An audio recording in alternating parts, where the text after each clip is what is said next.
따라합니다. 주께서 가까우시니라. 오늘은 대림절 첫 번째 주일인데 때로는 대강절이라고도 합니다. 의미는 다 같습니다.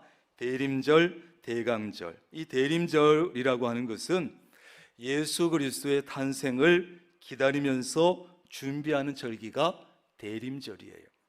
그러니까 대림절의 초점은 두 가지입니다. 하나는 기다림, 하나는 준비. 하나는 준비. 이 두 가지가 대림절의 핵심이 되는 것이에요. 우리가 사용하는 일반 달력은 1월부터 12월까지로 되어 있고 그 안에 24절기가 되어 있어서 계속 돌아가지요. 그런데 교회력은 대림절로 시작을 해서 대림절이 끝나면 성탄절이 오고 성탄절이 지나면 주연절이 오고 주연절이 지나면 참회의 수요일로 시작되는 사순절이 시작되고 사순절이 끝나면 종료주일이 오고 종료주일 다음 주일이 부활주일이 되고 그 다음에 성령 강림주일이 오고 그 다음에 그것이 한 6개월 정도 지나면 다시 어디로? 대림절로 돌아오게 돼요. 그래서 우리가 24절기도 알아야 되지만 교회력의 이 절기가 1년이 어떻게 돌아가는지 알아야 돼요. 대림절은 교회력의 시작입니다. 교회력의 시작이면서 그 다음에 우리 2000년 기독교 전통에서 아주 중요한 절기예요. 이 기간은 2000년 전에 이 땅에 오신 예수님의 탄생, 즉 초림을 기념하고 동시에 예수님의 재림, 다시 오실 예수님을 기다리는 영적 준비의 시간이다. 기다림과 준비다. 그러니까 구약시대 성도들은 초림하시는, 처음으로 이 땅에 오시는 예수님을 기다렸다면 신약시대에 우리는 다시 오실 예수님, 재림하실 예수님을 기다리고 준비하는 기간이에요. 대림절에 가장 잘 알려진 상징물은 뭐냐 하면 요 앞에 있는 대림절 화환이에요. 이게 뭐라고요? 대림절 화환이라고 불러요. 대림절 화환이에요. 올해 우리 대림절 화환을 우리 최성자 집사님이 예쁘게 이렇게 잘 만들어줬어요. 이 대림절 화환은 본래 밑바탕은 우리 보통 쓰는 생일 케이크처럼 둥근 모양으로 받침대를 만들어요. 동그랗게 만들어요. 그것은 무슨 의미냐 하면 하나님의 영원성을 얘기해요. 하나님의 영원성. 그래서 이 대림절 화환의 바탕은 둥근 모양으로 만들어요. 그 다음에 그 둥근 모양으로 만든 바탕 위에다가 사시사철 푸른 나무, 전나무나 소나무로 장식을 해요. 여기 푸른 나뭇잎이 보이죠? 그래서 전나무나 소나무로 장식하고 그 다음에 리본으로 장식하고 그 다음에 5개의 초를 세우고 대림절 4주 동안 하나씩 불을 밝혀요. 4개의 초는 각각 의미가 있는데 첫 번째 초는 따라합니다. 예언의 초. 예언의 초라고 하는데 희망을 의미해요. 희망. 주님의 오심을 예언한 약속을 기억하면서 희망을 가지는 거예요.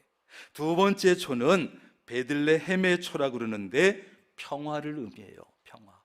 예수님이 평화의 왕으로 이 땅에 오심을 기념하는 두 번째 초예요.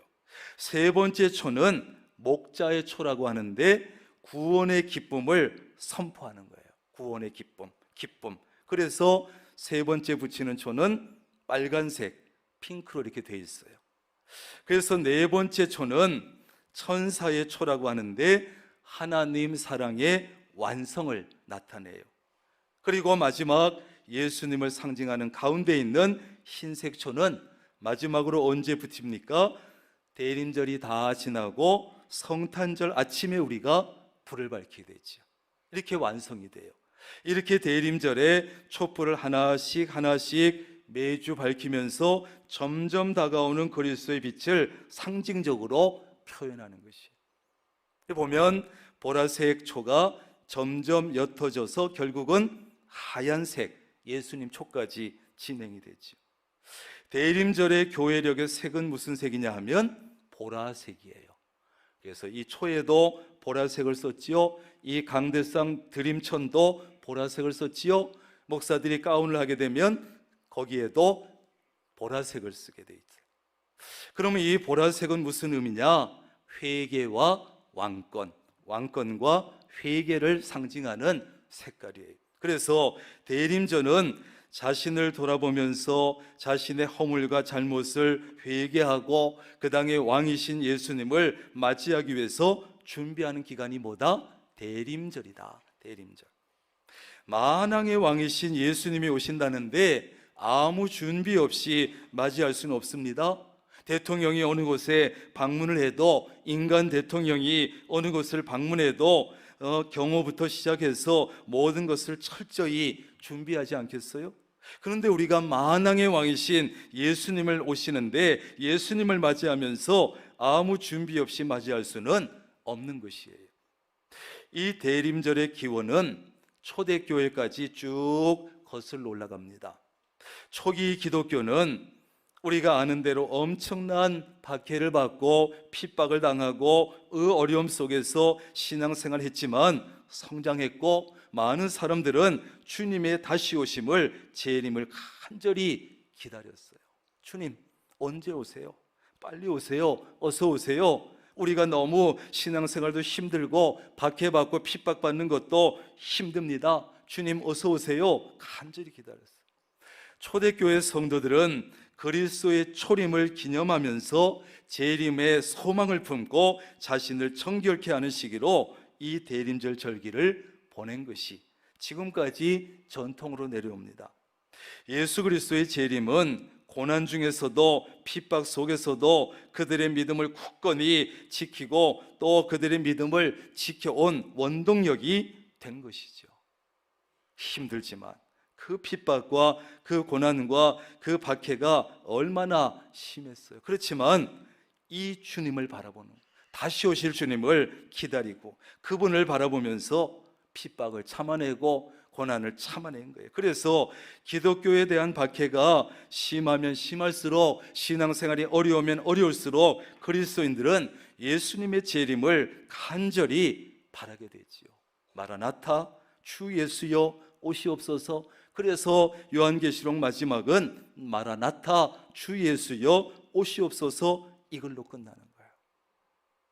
그런데 지금은 어떻습니까? 마라나타 하는 심정이, 주 예수여 오시옵소서 하는 그 기다림의 열정이 많이 식었어요. 왜? 이제는 살만하거든요. 이제는 하나님 없어도 살만하고, 이제 살만하니까 예수님이 좀 천천히 와도 아쉬운 거 없고, 예수님이 안 오셔도 괜찮을 것 같으니까 이 심정이 많이 약해진 거예요. 그런데 오늘날 현대사회는 성탄절을 앞둔 대림절 기간이 어떤 분위기입니까? 연말 축제 분위기, 성탄 축제 분위기에 묻혀버렸어요. 자신도 돌아보지 않아, 자신의 허물이나 죄를 돌아보거나 회개하지도 않아, 그 다음에 어려운 이웃도 잘 돌아보지 않아, 거기다가 예수님에게도 관심이 없어. 예수님이 오나 가나 별 관심이 없고 흥청망청 소비하고 쾌락에 빠져서 즐기는 그런 축제 기간이 되어버린 것이. 그러나 본래 대림절은 회개와 준비 그리고 희망의 시간이었어요. 이 기간은 나의 영혼을 돌아보고 내 신앙생활을 돌아보고 다시 한번 가다듬고 내 영혼을 정결케 하고 예수님을 맞이할 마음의 여유를 가지고 또 이웃과 사랑을 나누는 그런 기회로 삼아야 하는 기간이에요. 대림절에는 2000년 전의 과거에 머무르지 말고 나는 과연 지금 주님을 맞이할 준비가 되어 있는가? 시작. 나는 지금 이 질문을 내 자신에게 끊임없이 던지는 기간이에요. 주님께서 언제 오셔도 내가 맞이할 준비가 되어 있을까? 오늘 밤에 갑자기 주님께서 오신다 그래도 내가 준비되어 있을까? 내일 밤에 주님께서 갑자기 오셔도 내가 맞이하러 나갈 준비가 되어 있을까? 끊임없이 자신에게 이 질문을 던지고 그 질문에 스스로 답하면서 내 신앙을 새롭게 하는 그런 기간으로 여러분 삼을 수 있기를 바랍니다. 그 절기가 뭐라고요? 대림절이에요. 절이라는 거예요. 아무 생각 없이 보내면 안 돼요. 오늘 본문 5절에 보면 바울이 빌립보 교회 성도들에게 이런 말을 합니다. 주께서 가까우시니라. 주께서 가까우시니라. 다시 말해서 주님께서 가까이 오셨다, 주님이 곧 오신다, 이런 뜻이에요. 이것은 주님의 재림과 관련이 있는 종말론적인 표현인데, 바울은 왜 빌립보 교회 성도들에게 편지를 쓰면서 이런 말을 했을까요? 그 당시 빌립보 교인들을 위로하기 위해서, 격려하기 위해서 이 빌립보서를 쓴 거예요. 위로가 필요하다는 것은, 격려가 필요하다는 것은 그 교회가 어렵다는 얘기지요. 안으로도 어렵고 바깥으로도 어렵고, 그래서 위로가 필요하고 격려가 필요하다는 뜻이에요. 여러분, 핍박 속에서 믿음을 지키고 신앙생활하기 힘드시지요? 빌립보 교회 성도들이요, 참으십시오. 기다리십시오. 주님이 곧 오십니다. 우리 함께 소망을 가지고 인내하면서 찾아냅시다. 주님이 가까이 왔습니다. 참아냅시다. 그런 내용, 그 편지가 바로 빌립보서라는 책이에요. 빌립보서가 주후 63년경에 기록되었으니까 지금은 주님의 재림이 그때보다 1961년 정도 더 가까워진 거예요. 63년이니까. 교회는 주님의 재림을 믿고 기다리는 하나님 백성들의 모임이 바로 교회라는 곳이에요. 그래서 그리스도인의 삶은 주님을 기다리는 삶이기 때문에 종말론적인 삶을 살아야 돼요. 오늘 본문 말씀은 다시 오실 주님을 기다리는 그리스도인이 어떻게 살아야 하는지 구체적으로 몇 가지를 말해주고 있습니다. 그런데 우리가 오늘 이 말씀을 읽으면서 특별히 주목해야 될 그 중에 하나는 모든 말씀이 명령형으로 되어 있다는 거예요. 뭘로 되어 있어요? 명령형으로 되어 있어요.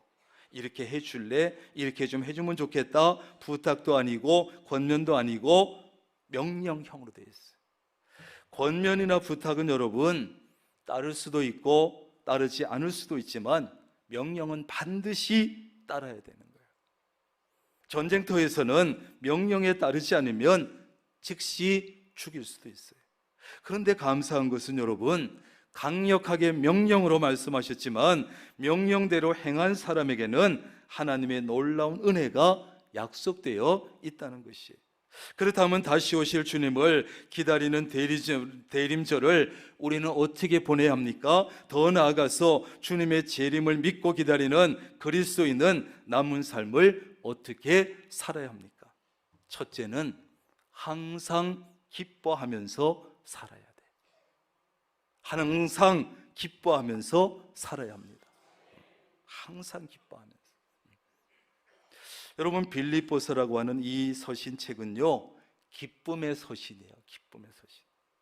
오늘 한 절 말씀에 2번이나 기뻐하라고 말씀할 정도로, 여러분, 기쁨은 그래서 빌립보서가 전체 4장밖에 되지 않지만 빌립보서 전체를 꿰뚫고 흐르고 있는 중요한 주제는 바로 기쁨이에요. 4절에만 기뻐하라는 말씀이 2번이나 반복되어 있는 것은 다 되어 있는데, 항상 기뻐하라, 내가 다시 말하는데 기뻐하라, 성도가 기뻐하면서 사는 것이, 이 마지막 때에 사는 성도가 기뻐하면서 사는 것이 얼마나 중요한지 강조하고 있는 거예요. 항상 기뻐하라는 것은 언제나 기뻐해라, 어느 때나 기뻐하라, 어떤 상황에서도 기뻐하라, 이런 뜻입니다. 그렇다면 그 당시 바울의 상황이 객관적으로 볼 때 기뻐할 만했는가? 그렇지 않습니다. 감옥에 갇혀 있었어요. 차가운 감옥에, 추운 감옥에, 기쁨이라고는 찾아보기 어려운 감옥에 갇혀 있는데 기쁨의 서신을 썼어요. 항상 기뻐하라고 하는 바울이 평안하고 자유로운 상태에 있는 것이 아니라 감옥에 갇혀 있는 어려운 상황 속에 있습니다. 그렇다면 오늘 바울이 말하고 있는 기쁨은 분명히 세상이 주는 기쁨, 세상이 말하는 기쁨과는 다르다는 것을 알 수 있지요. 그래서 바울은 어려운 상황에 처해 있는 빌립보 교회 성도들에게 항상 기뻐해라, 어렵지만 기뻐해라. 신앙생활 어렵지만 기뻐해라. 나도 감옥생활 어렵지만 기뻐하고 있다. 그런 것이에요. 상황만 보고 환경만 보고 기뻐하는 것이라면 바울도 기뻐할 수 없었을 것이고 빌립보 교회 성도들도 기뻐할 수가 없었을 거예요. 그렇다면 바울이 말하는 기쁨은 어떤 기쁨일까? 바울이 말하는 기쁨은 도대체 어디에서 오는 기쁨일까요? 4절에 보면 항상 기뻐하라는 명령 앞에 뭐가 붙어 있습니까? 주 안에서, 주 안에서. 이 중요한 말이 붙어 있어요. 바울이 말하는 기쁨은 그러니까 환경에서 오거나 상황에서 오거나 무슨 연봉이 높아서 오는 그런 기쁨이 아니라 주 안에 있을 때 얻는 기쁨, 하나님 때문에 얻는 기쁨, 하나님이 주시는 기쁨, 이런 기쁨을 말하는 것이에요. 우리가 항상 기뻐할 수 있는 중요한 두 가지 이유가 오늘 본문 속에 두 가지 나오는데 3절에 보면 그 이름들이 생명책에 있다. 생명책에. 우리 그리스도인들의 이름이 천국에 들어갈 명단에 들어있다. 그러면서 항상 기뻐하라 말씀하고 있어요. 다른 하나는 5절 말씀처럼 주님의 재림이 가까워지고 있다. 여러분들 믿음 생활 어렵지요? 신앙생활 힘들지요? 핍박과 박해가 심하지요? 그러나 주님의 재림이 가까워지고 있습니다. 어려움 속에서도 기뻐하면서 우리 믿음을 지킵시다. 그래서 기뻐하라고. 그래서 때로는 신앙생활 하는 것이 부담스러울 때도 있고 믿음 지키는 것이 힘들 때도 있고 교회에서 맡겨주신 사명이 힘들 때도 있고 봉사하다 보면 어려울 때도 있지만 우리는 항상 기뻐할 수 있는 것이다. 삶의 형편이 때로 좋지 않아도 삶의 상황이 어려워도 우리는 항상 기뻐할 수 있는 근거가 여기에 있어요. 내가 천국에 들어간다는 것이 분명하고 주님의 재림을 분명히 믿는다면 우리는 어떤 환경에서나 어떤 상황에서나 기뻐해야 합니다. 내 삶의 형편과 상황이 내게 기쁨을 주지 못하고 오히려 내 안에 있던 기쁨까지도 빼앗아 가려고 하지만 항상 기뻐해야 합니다. 그것이 바로 마지막 때를 살아가는 성도들이 가지고 살아야 될 중요한 삶의 자세다 하는 것이. 그러므로 구원을 얻고 주님의 재림을 준비하면서 기다리는 여러분, 어떤 상황에서도 기뻐할 수 있기를 바랍니다. 어떤 상황에서도 기뻐하는 거예요. 내 구원의 은혜 생각하면서 다시 오실 주님이 가까이 오신 것을 생각하면서 기뻐하는 거예요. 두 번째는 뭐냐 하면 모든 사람에게 관용을 베풀면서 주님을 기다리는 거예요. 앞에 나오는 기쁨이 내 자신을 위한 것이라면 두 번째 나오는 관용은 다른 사람을 위한 것입니다. 그런데 이 기쁨과 관용은 밀접한 관계가 있어요. 관용이라고 하는 것이 뭡니까? 다른 사람을 너그럽게 대하는 것이고 다른 사람을 너그럽게 용서하고 다른 사람의 실수와 잘못도 너그럽게 받아들이는 것, 다른 사람에게 양보하는 것, 친절한 것, 자신의 권리를 내려놓고 다른 사람을 배려하는 것, 이런 모든 것들이 뭐라고요? 관용이에요. 그러니까 관용이라고 하는 것은 다른 사람의 실수나 잘못을 너무 따지지 말고 넘어가 주는 거예요. 참아주는 거예요. 그렇다면 여러분, 어떤 사람이 이렇게 다른 사람에게 관용을 베풀 수 있겠습니까? 마음속에 기쁨이 가득한 사람. 마음속에 기쁨이 가득한 사람이 많은 사람들에게 관용을 잘 베풀 수가 있는 거예요. 내 안에 기쁨이 있을 때 다른 사람에게 관용을 베풀 수 있지만 내 안에 기쁨이 없으면 관용을 베풀 수가 없어요. 자, 내 안에 기쁨이 있으면 왜 관용을 잘 베풀 수 있느냐? 기쁨이 있으면 있을수록 마음이 점점 더 넓어지기 때문에 그래요. 그런데 내 안에 기쁨이 없으면요, 화만 가득하고 짜증만 가득하고 이러면 우리의 마음이 바늘구멍보다도 더 좁아져요. 이게 사람의 마음이에요. 여러분, 마음은요, 바다처럼 넓어질 수도 있고 바늘구멍보다 더 좁아질 수도 있어요. 여러분 마음속에 기쁨이 없으면, 여유가 없으면, 평안이 없으면 마음이 바늘구멍보다 더 좁아져. 다른 사람에게 도무지 관용을 베풀 여유가 없어, 너그를 수가 없어, 빡빡해져. 그래서 다른 사람의 작은 실수도 잘못도 절대 용서하지 못해. 작은 것도 양보하지 못해. 어떻게 하든지 내가 내 것으로 만들어야 돼. 다른 사람에게 불친절해. 다른 사람을 배려할 줄 몰라. 다른 사람이 인사해도 인사도 잘 안 받아. 자기도 잘 안 해. 왜? 자기 안에 뭐가 없으니까. 기쁨이 없으니까 그래요. 여러분, 기쁨이 없으면 사람이 이렇게 되는 거예요. 매주일 교회에 와서 예배를 드리고 찬송을 부르고 말씀을 듣지만 그리스도인 안에 기쁨이 없으면 사람이 이렇게 돼버리는 거예요. 왜 우리 그리스도인들이 다른 사람들에게 관용을 베풀어야 합니까? 무엇보다 예수님께서 십자가 위에서 우리에게 최고의 관용을 베풀어 주셨기 때문에.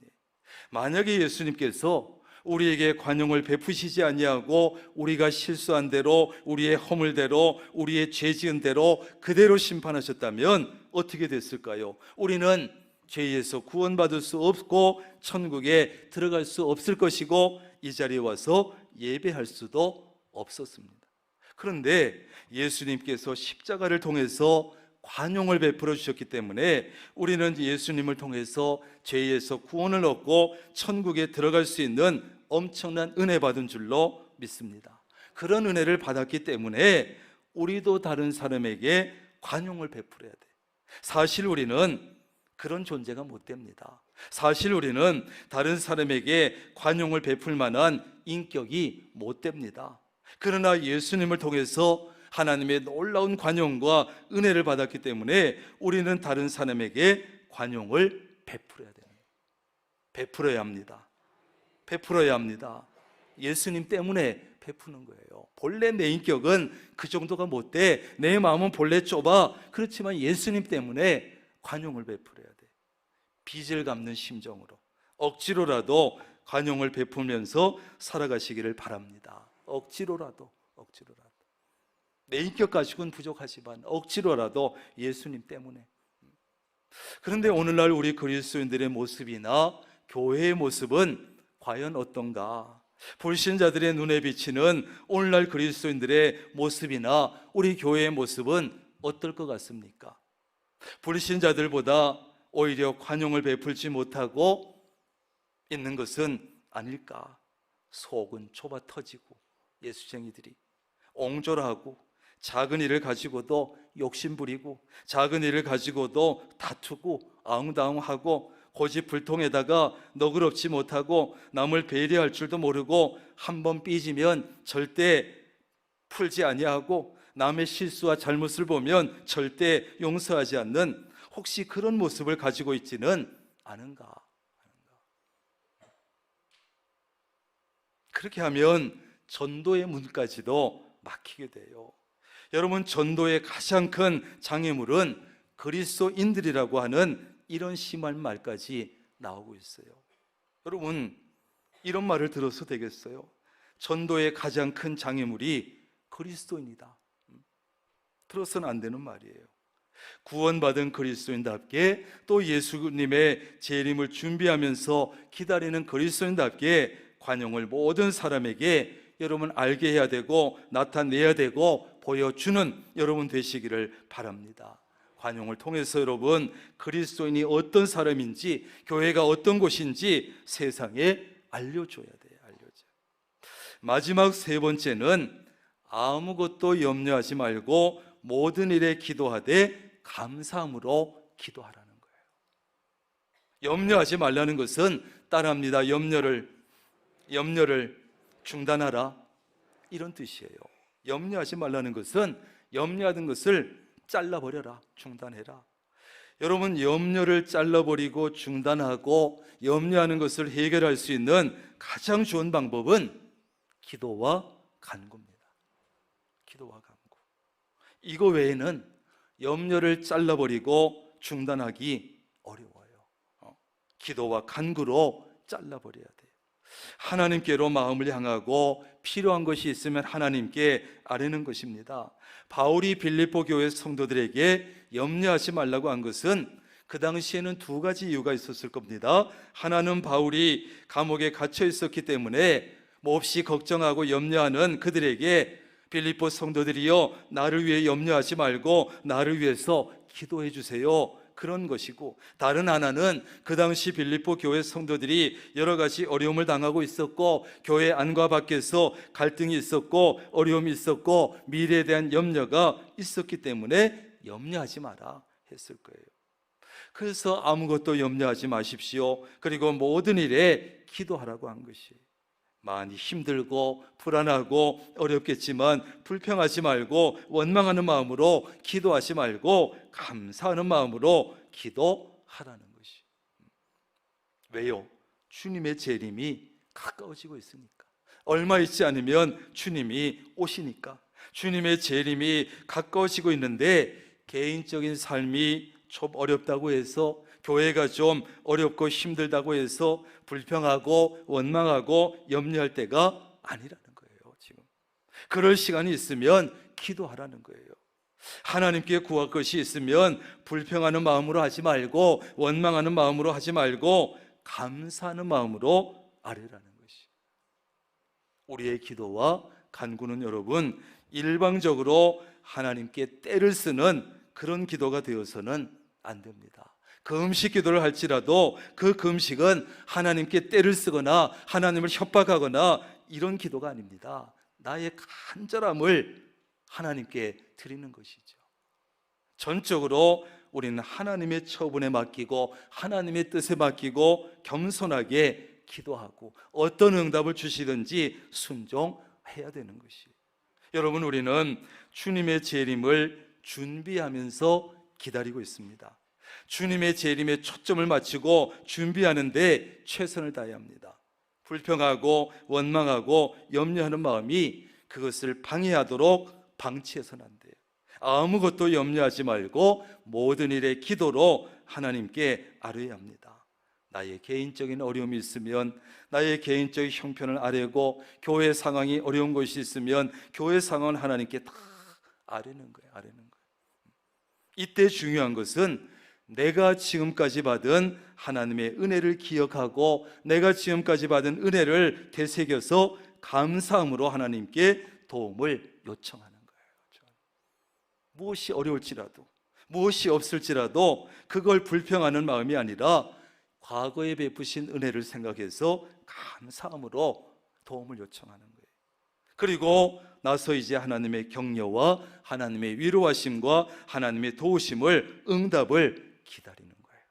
그래서 언제 주님이 오시더라도 당당하게 나설 수 있도록, 부끄럽지 아니하도록 준비를 잘할 수 있기를 바랍니다. 그렇다면 우리가 이렇게 주님의 말씀대로 주님의 재림을 준비하고 기다리는 사람답게 주 안에서 항상 기뻐하고 모든 사람에게 관용을 베풀고 염려하는 대신에 감사함으로 기도하고 하면 하나님은 우리에게 어떤 은혜를 베풀어 주실까요? 그것이 7절이에요. 시작. 그리하면, 시작.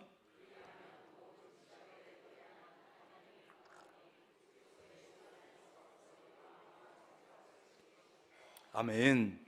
그리하면, 앞에서 명령한 세 가지 말씀을 지키면, 마지막 때를 살면서 그렇게 하면 모든 것을 아시는 하나님, 나의 모든 형편과 상황을 가장 잘 아시는 하나님께서 우리에게 평안을 주시겠다는 거예요. 그 평안으로 하여금 우리의 마음을 지켜주시고 우리의 생각을 지켜주겠다는 거예요. 세상이 주는 것과는 차원이 다른 참된 평안을 하나님께서 주신다는 거예요. 여러분, 하나님이 주시는 평안은 인간의 노력이나 상황이 좋아져서나 내 무엇이 좋아져서나 환경이 좋아져서나 연봉이 올라가서나 그때 오는 평안이 아닙니다. 하나님이 주시는 평강은 인간이 생각할 수 있는 수준보다 훨씬 더 뛰어넘는 평안이에요. 그런데 그 평안이 우리의 마음을 지켜주고 우리의 생각을 지키게 하겠다는 거예요. 세상의 근심과 걱정과 염려는 우리의 살을 말립니다. 우리의 피를 말립니다. 우리의 애간장을 녹입니다. 그러나 하나님이 주시는 평안은 모든 근심과 걱정과 염려로부터 우리를 지켜준다는 거죠. 여러분, 다시 오실 주님을 기다리는 대림절이 시작되었습니다. 우리는 다시 오실 주님을 기쁨으로 맞이하기 위해서 준비하고 기다리는데, 첫째는 주 안에서 항상 기뻐하려고 애를 쓰는 거예요. 힘들지만. 두 번째는 너그러운 마음으로 다른 사람을 관용하고, 세 번째는 모든 염려를 중단하고 감사함으로 하나님께 기도와 간구로 아뢰는 거예요. 그래서 하나님이 주시는 참된 평안을 누릴 수 있기를 주님의 이름으로 축원합니다.